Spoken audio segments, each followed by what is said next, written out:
इस कार्यक्रम के प्रायोजक हैं श्री निहाल चंद्र जी जैन, श्रीमती अचरज कुमारी जैन, श्री घेवर चंद्र जी जैन, श्रीमती कल्पना देवी जैन, श्रीमती सुनीता जैन, श्री विनय जैन, श्रीमती पूर्वी जैन, जयपुर, राजस्थान।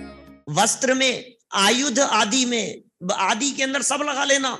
बर्तन हैं, ओढ़ने पहनने के चीजें हैं, बिछाने के लिए बिस्तर वगैरह हैं, आपकी कुर्सी टेबल इस तरह की चीजें हैं, घर में छोटे छोटे से सामान है, टूटे हैं, छेद हैं। अब लेकिन इनको अशुभ नहीं कह रहे हैं क्या पता कैसे फल को प्रदान करने वाले होंगे। चूहे आदि के द्वारा, चूहे के साथ भी आदि शब्द का प्रयोग किया है। ऊपर लिखा है ना मूषक आदि कृतश्छेदई, मूषक आदि, तो मूषक आदि के द्वारा छेद कर दिया जाएगा। बंदर कर गया, बंदर फाड़ करके चला गया, चूहा था, बिल्ली थी, ये सब करके चले गए। इस तरह से छिद्र आदि कर दिए जाते हैं। वे देव, राक्षस और मनुष्य भेद से 3 प्रकार के होते हैं। भाई साहब इसका क्या अर्थ है, मैं विचार कर रहा था, मैं जो समझा हूं वो बोलता हूं।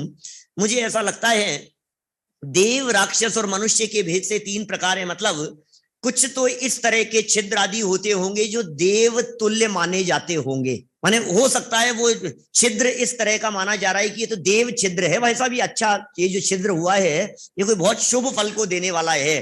और कोई छिद्र इस तरह का हो जो राक्षस छिद्रवत माना जाए कि ये राक्षस छिद्र जैसा है, ये आपके लिए अशुभ फल प्रदान करने वाला है, अपन पहचान नहीं पाएंगे भाई सुधीर जी।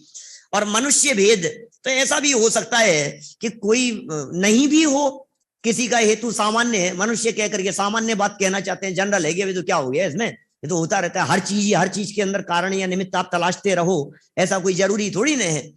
ये तो शुभ अशुभ के सूचक निमित्तों की यहाँ चर्चा चल रही है। तो इस तरह से ये इन निमित्त श्रुत ज्ञान की बात कही। एक और बात, स्वप्न निमित्त श्रुत ज्ञान अंतिम, ये तो बड़ा गजब का है। स्वप्न से तो कौन अछूता होगा, बाकी चीजों को अपन जाने देखे हैं नहीं, लेकिन सपने यदि आते हैं तो बराबर कहीं ना कहीं दिमाग में आते, पता नहीं क्या सपना आया, बहुत बुरा सपना आया। आधे लोग उठ जाते हैं, नींदों में उठ जाते हैं, किसी को 4 बजे स्वप्न आता है, कब स्वप्न आता है, क्या क्या स्वप्न आता है। और ढेरों बातें इनके संदर्भ में ऐसी ऐसी बातें लिखी है ग्रहित मिथ्यात्व का पोषण करने वाली। आपके इनके गूगल पर सर्च करोगे ना तो हजारों लाखों बातें आपको ग्रहित मिथ्यात्व का पोषण करने वाली स्वप्न निमित्त ज्ञान के आधार पर मिलेगी। आप अनेक प्रकार की बातें, आप इन चीजों को पकड़ नहीं सकते हैं। ये बात मैं बार बार इस प्रकरण में इसीलिए कह रहा हूं क्योंकि इन बातों को देख करके स्वयं कुछ अनुमान लगे तो लगा लेना अपने संबंध में, किसी से पूछने मत जाना, कहीं तलाशने मत जाना और उन बातों में उलझना मत, क्योंकि उनमें वेरिएशन बहुत सारे पड़ेंगे। कितना नमक कितना असर करेगा, तो आपने अग्नि देखी है तो कितनी विशाल अग्नि देखी है, कितनी छोटी देखी है, कितनी मात्रा में देखी है, किसको जलते हुए देखा है, 1000 तरह की चीजें बनेगी कि नहीं, उसमें कौन जाने क्या क्या फल मिलने वाला है उसका।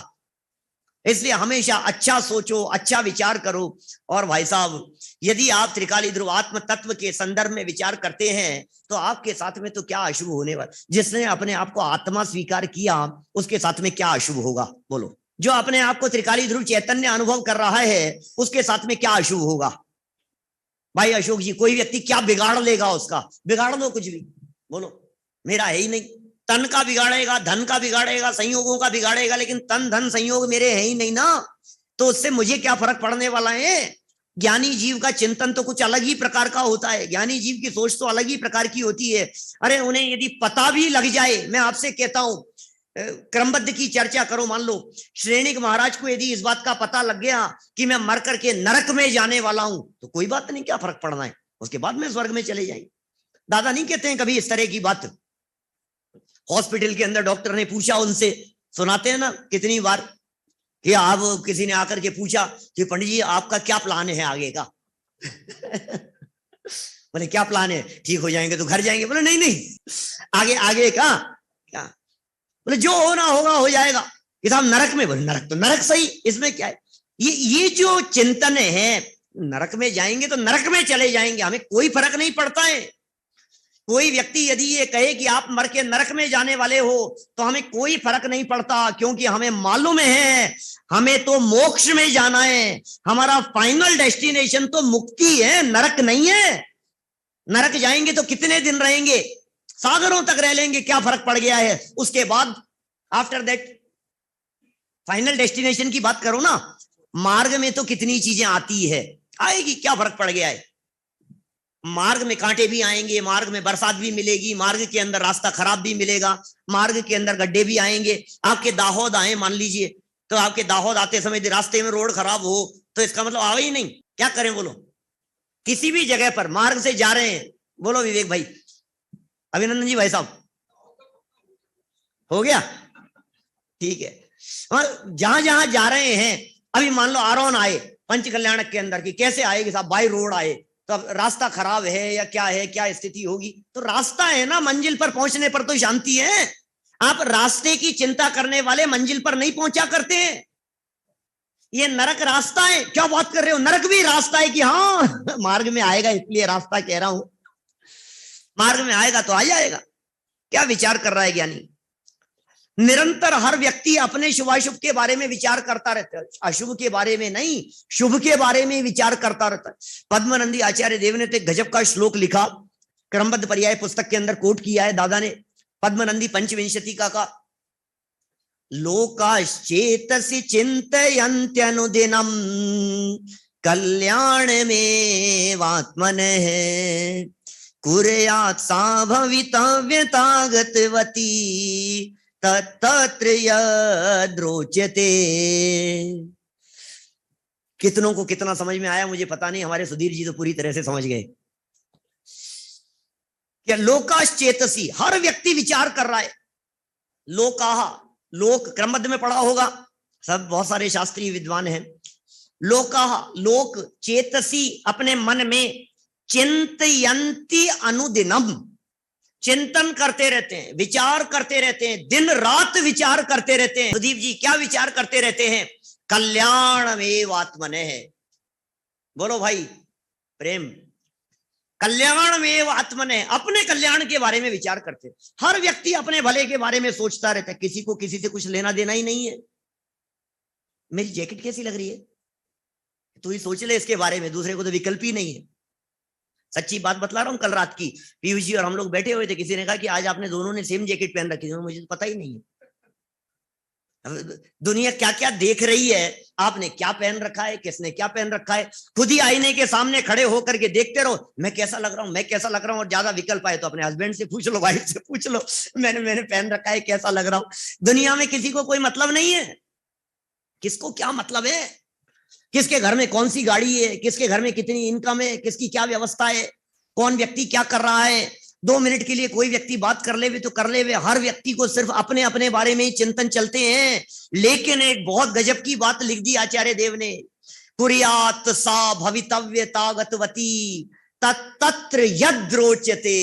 ओहो, अलंगे शक्ति भवितव्यतेयम।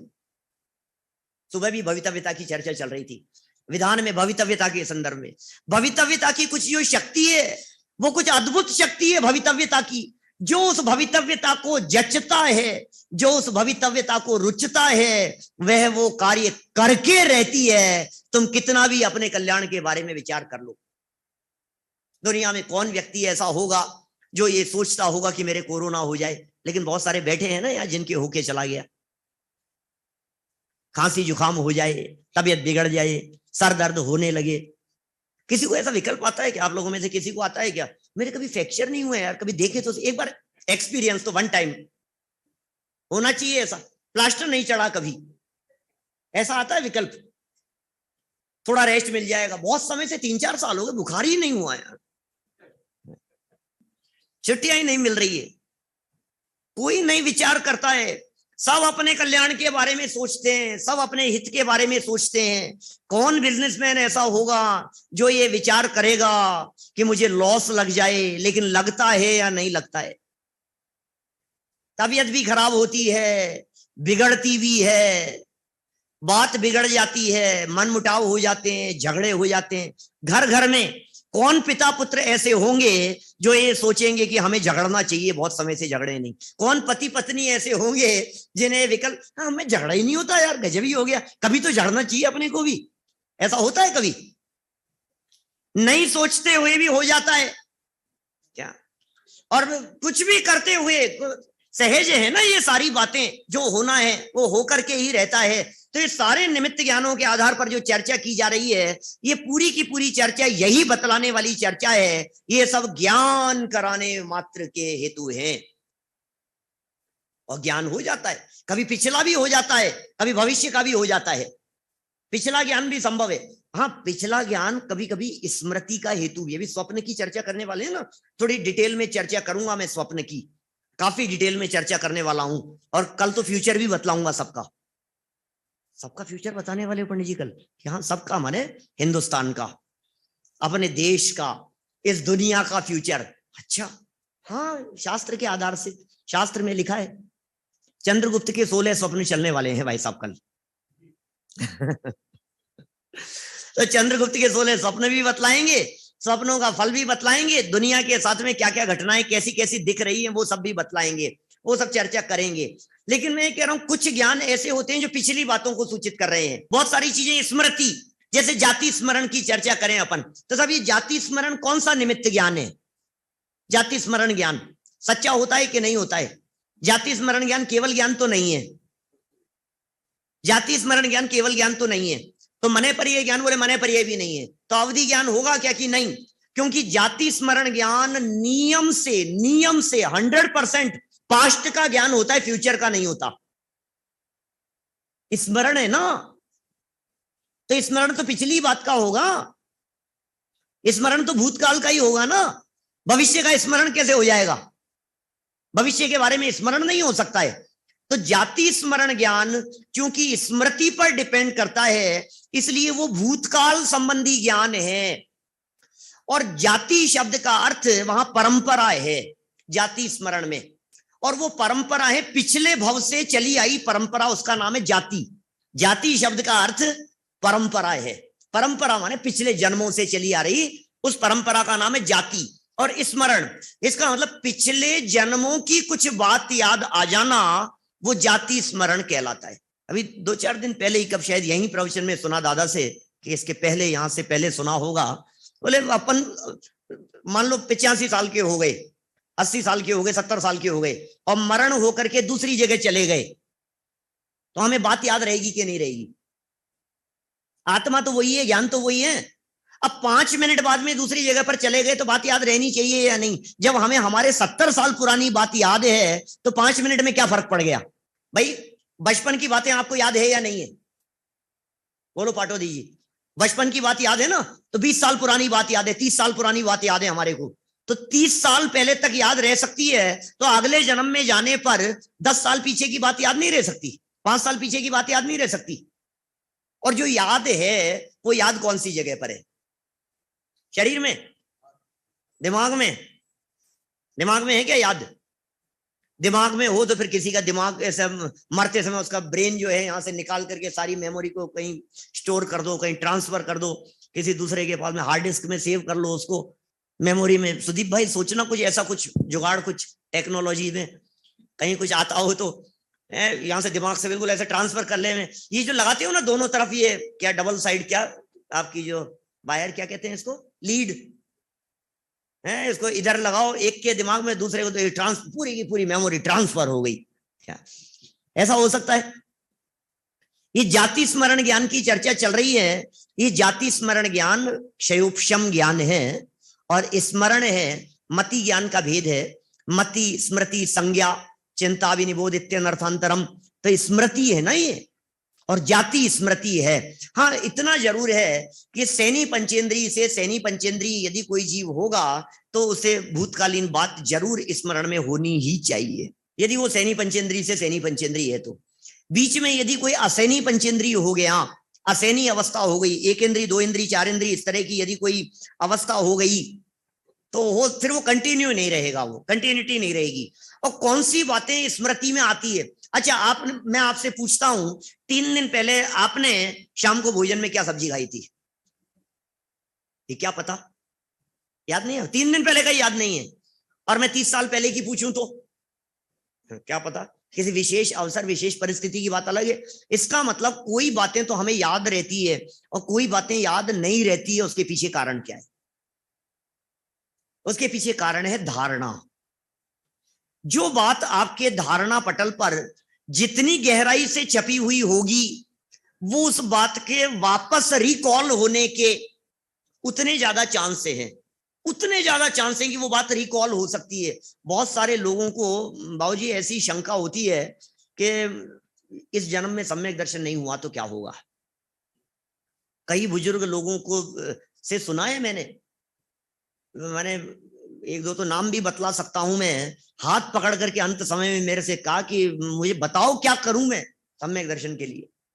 सब कुछ पढ़ लिया पीयूष जी साहब, सब कुछ पढ़ लिया, सब कुछ समझ लिया, 7 तत्व के नाम जान लिए, उनका स्वरूप जान लिया, देव शास्त्र गुरु की श्रद्धा हो गई, कुदेव को गुरु कुधर्म को नहीं मान रहे हैं, पक्की बातें हैं, पक्का भरोसा है हमारे को, क्रमबद्ध पे पूरा भरोसा है, सब बातें हैं। अब क्या करूं मैं सम्यक दर्शन के लिए, बोलो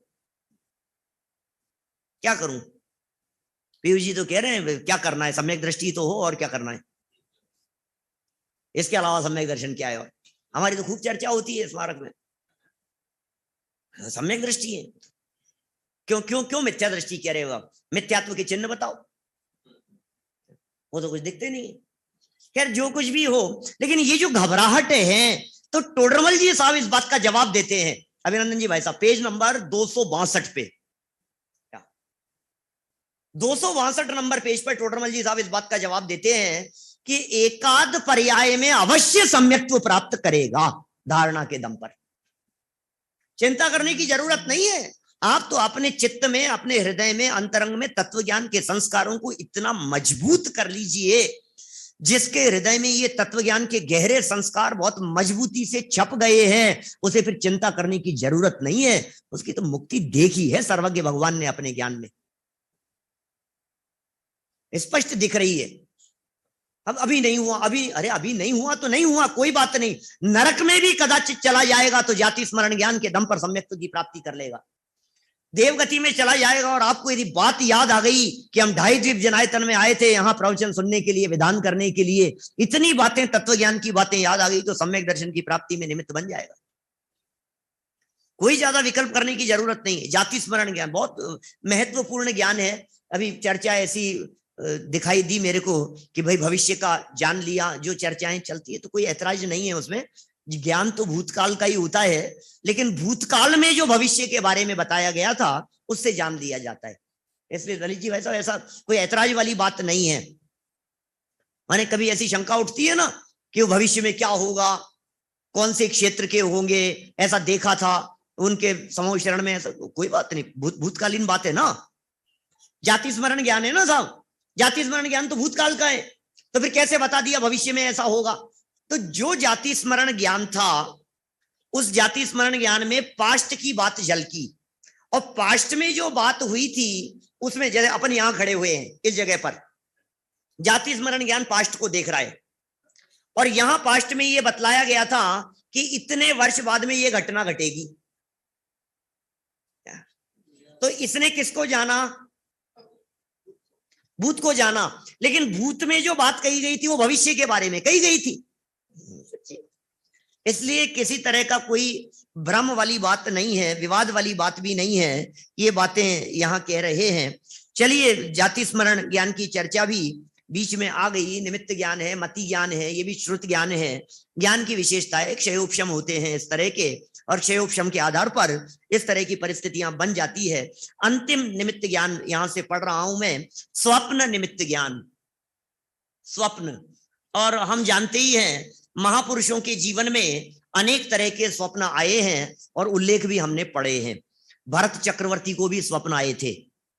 बाल तीर्थंकर की माताओं को आने वाले स्वप्नों के प्रदर्शन तो हम सबने पंच कल्याणक प्रतिष्ठा महोत्सवों के अवसर पर देखे ही हैं, और उन स्वप्नों के फल की चर्चा भी प्रातःकाल महाराजा के मुख से अपन सुनते ही हैं। उन स्वप्नों के फल की चर्चा आपने तो बताए थे ललित जी भाई साहब, स्वप्नों का फल बताया था ना आपने क्या। तो ये देखिए यहाँ ये उन स्वप्नों की चर्चा कर रहे हैं। 435 नंबर पेज पर स्वप्न निमित्त श्रुत ज्ञान श्लोक पढ़ता हूं यहां से, उत्तर पुराण 62वां पर्व 190 नंबर का श्लोक। शुभाशुभ विभोक्त स्वप्न संदर्शना, धुन बदल गई क्या? शुभाशुभ विभाव, इधर वो उधर धुंधला दिख रहा है यार, इधर से पढ़ता हूं। शुभाशुभ विभाव गुप्त स्वप्न संदर्शनानृणाम स्वप्नो वृद्धि विनाशादि याथात्म्य कथनम मत है। देखिए क्या कह रहे हैं, शुभ और अशुभ, थोड़ा तिरछा बैठा हूं ना स्क्रीन से, थोड़ा सा धुंधलाहट सा दिखती है इधर से। शुभ और अशुभ स्वप्नों के देखने, वृद्धि एवं विनाश आदि का ठीक ठीक कथन करना, ये स्वप्न निमित्त श्रुत ज्ञान कहलाता है। ये स्वप्न निमित्त नाम का एक श्रुत ज्ञान है जो शुभ और अशुभ स्वप्नों को देखने से उनके संदर्भ में होने वाले फलों को बताता है। मेरे सामने एक ग्रंथ और है, तिलोय परिणति नाम का ग्रंथ। जैसा मैंने कल निमित्त ज्ञान की चर्चा की थी ना, इसमें कुछ और बातें, शब्द थोड़े से और अलग मिले, इसलिए मैं इसको पढ़ करके यहां से सुनाता हूं आपको स्वप्न निमित्त ज्ञान के संदर्भ में। प्रकरण है तिलोय परिणति, 4वां अध्याय, श्लोक 1025 का, स्वप्न निमित्त ज्ञान के संदर्भ में। वात पित्तादि दोषों से रहित, माने उसका भी चक्कर है। यदि वात पित्तादि दोषों की वजह से जो स्वप्न आ रहे हैं, फिर वो उनके किसी फल की चर्चा नहीं की है, वो तो फिर शरीर का विकार है, विकृति है। वात पित्तादि दोषों से रहित सोया हुआ व्यक्ति पिछली रात्रि में यदि अपने मुख कमल में प्रविष्ट होते हुए सूर्य चंद्र आदि शुभ स्वप्नों को देखे तथा घृत एवं तेल आदि की मालिश, गर्धव, गधा, अच्छे शब्दों में लिखते हैं गर्धव, आधे लोग तो समझ ही नहीं पाए, गर्धव ठीक है, हाँ होगा कोई, गधे की बात कह रहे हैं, एवं ऊंट आदि पर सवारी, परदेश गमन आदि रूप अशुभ स्वप्न देखें तो उनके फल स्वरूप 3 काल में होने वाले सुख दुखादि को बतलाना स्वप्न निमित्त है। और इनके जो चिन्ह हैं, चिन्ह और माला रूप से 2 भेद हैं। इनमें से स्वप्न में हाथी एवं सिंह के दर्शन मात्र आदि का, उसको तो चिन्ह स्वप्न, और वो पूर्वा पर संबंध रखने वाले स्वप्नों को माला स्वप्न कहते हैं। माने तिलोय परिणति में स्वप्नों के संदर्भ में 2 भेद रूप में चर्चा आई है। कुछ स्वप्न ऐसे होते हैं जो चिन्ह स्वप्न होते हैं, और कुछ स्वप्न ऐसे होते हैं जो माला स्वप्न होते हैं। चिन्ह स्वप्न में आपको कोई घटना दिखेगी, कोई परिस्थिति दिखेगी, वो चिन्ह स्वप्न है। और माला स्वप्न इस तरह के होते हैं जिन स्वप्नों के अंदर आपको तारतम्य दिखाई देता है, ऐसे माला रूप दिखाई देते हैं, वो क्रमिक विकास दिखाई देता है, एक स्वप्न दूसरे स्वप्न से कुछ ना कुछ कनेक्ट दिखाई देता है। तो माता को आने वाले जो 16 स्वप्न हैं वे माला स्वप्न की तरह है, वो चिन्ह स्वप्न नहीं है, वो माला स्वप्न है। तो 2 तरह के स्वप्न होते हैं। ये बात यहाँ विशेष थी, इसलिए मैंने आपको यहाँ से पढ़ करके सुनाई है। बहुत सारे लोग ये भी पूछते हैं कि साहब ये स्वप्न आते क्यों हैं, किस लिए आते हैं, क्या बातें होती है। भाई ये तो क्षयोपशम से सहज ही ज्ञान में दिखता है। ऐसा भी हम कह सकते हैं, जब गर्भ कल्याणक के दिन जब मैं प्रवचन करता हूं तो दादा भी प्रवचन करते समय इस तरह की बात कहते ही हैं कि भाई ये तो कोई भी काम होने वाला हो, काम होने के पहले तत्संबंधी बातें स्वप्नों में आती ही आती हैं। माने बाल तीर्थंकर भी धरती पर आने के पहले, अरे धरती तो छोड़िए, गर्भ में आने के पहले भी स्वप्न में आए थे। कोई भी घटना घटने वाली होती है, कोई कार्य होने वाला होता है, तो कार्य होने के पहले वो विकल्पों में भी आता है। इसलिए हमें भी क्या करना चाहिए कि अच्छे कार्य के लिए अच्छे विकल्प बुद्धिपूर्वक जो अपन कहें होने चाहिए, बुद्धिपूर्वक तत्व निर्णय का प्रयत्न तो करो। बुद्धिपूर्वक हमारा क्या कर्तव्य है भाई साहब? 262 नंबर पेज, जहां करण लब्धि के परिणामों की चर्चा की, वहां टोडरमल जी साहब एक बहुत सुंदर वाक्य लिखते हैं। वे लिखते हैं, हे जीव, बुद्धिपूर्वक तत्व निर्णय में उपयोग को तद्रूप होकर के लगाना, इतना ही तेरा कर्तव्य है। इस कार्यक्रम के प्रायोजक हैं श्री निहाल चंद्र जी जैन, श्रीमती अचरज कुमारी जैन, श्री घेवर चंद्र जी जैन, श्रीमती कल्पना देवी जैन, श्रीमती सुनीता जैन, श्री विनय जैन, श्रीमती पूर्वी जैन, जयपुर, राजस्थान।